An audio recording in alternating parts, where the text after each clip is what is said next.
Rainbow hospital silver Jubilee ఆఫర్లో భాగంగా ఈ డిసెంబర్ 31, 2024లోగా రిజిస్టర్ చేసుకున్న వారికి IVF కేవలం 99,000 రూపాయలకే పొందండి. హైదరాబాద్ శిల్పకళా వేదికలో జరుగుతున్న లోక్ మందన్ 2024ను ప్రారంభించారు రాష్ట్రపతి ద్రౌపది ముర్ము. ఈ నెల 24 వరకు లోక్ మందన్ 2024ను నిర్వహిస్తున్నారు. मंथन का उद्घाटन करके मुझे बहुत प्रसन्नता हो रही है। मैं वर्ष 2018 में रांची में आयोजित लोक मंथन कार्यक्रम में शामिल हुई थी। भारत की समृद्ध संस्कृति, परंपराओं और विरासत में एकता के सूत्रों को सुदृढ़ बनाने का ये प्रयास अत्यंत सराहनीय है। प्रज्ञा प्रभाव के तत्वावधान में इस आयोजन में योगदान देने वाले सभी संगठनों की मैं प्रशंसा करती हूँ। भारत की सांस्कृतिक और बौद्धिक विरासत को गहराई से समझना तथा हमारी अमूल्य परंपराओं को निरंतर मजबूत बनाना सभी देशवासियों का कर्तव्य है। मुझे ये देखकर प्रसन्नता होती है कि आप सब ऐसे सार्थक समारोह का आयोजन करके देशवासियों में सांस्कृतिक स्वाभिमान की भावना को प्रबल बनाते हैं। देवियों और स्वजनों, मुझे बताया गया है कि ये संगोष्ठी राष्ट्र को सर्वप्रथम मनाने और उसी मान्यता के अनुसार कार्य करने वाले निष्ठावान लोगों को एक प्रभावी मंच प्रदान करती है। जब हम भारतीय संस्कृति की विविधता तथा अनेकता में एकता की बात करते हैं तो एकता का भाव ही मुख्य भाव होता है।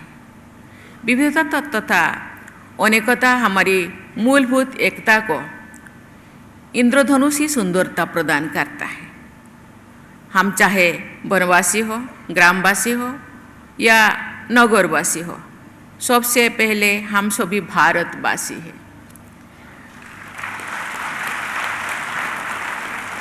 इस राष्ट्रीय एकता की भावना ने हमें सभी चुनौतियों के बावजूद एक सूत्र में जोड़कर रखा है।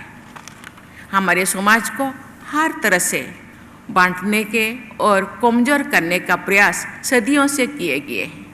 हमारी सहज एकता को खंडित करने के लिए कृत्रिम भेदभाव पैदा किए गए हैं, लेकिन भारतीयता की भावना से ओतप्रोत देशवासियों ने राष्ट्रीय एकता की मशाल जलाए रखे हैं। हमारी मध्यकालीन संतों कवियों से लेकर ब्रिटिश हुकूमत के विरुद्ध स्वाधीनता संग्राम के दौरान उत्तर से दक्षिण तक और पूर्व से पश्चिम तक भारत को राष्ट्रीयता की भावना से जोड़ने वाले महाकवियों ने प्राचीन काल से चली आ रही भारत की भावनात्मक एकता को बजाय रखा और उसे आगे बढ़ाया। मुझे ये जानकर प्रसन्नता हुई है कि लोकमंथन के कार्यक्रम में पूर्ण श्लोकों लोकमाता अहिल्याबाई होलकर और रानी रुद्रम देवी जैसी महान वीरांगनाओं के जीवन चरित्र पर आधारित नाटकों का मंचन किया जाएगा।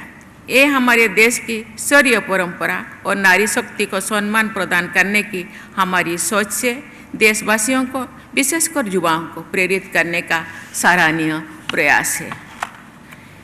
ये भी खुशी की बात है कि इस आयोजन में दूसरी देशों के कलाकारों द्वारा भी सांस्कृतिक प्रस्तुतियाँ की जाएगी। मुझे बताया गया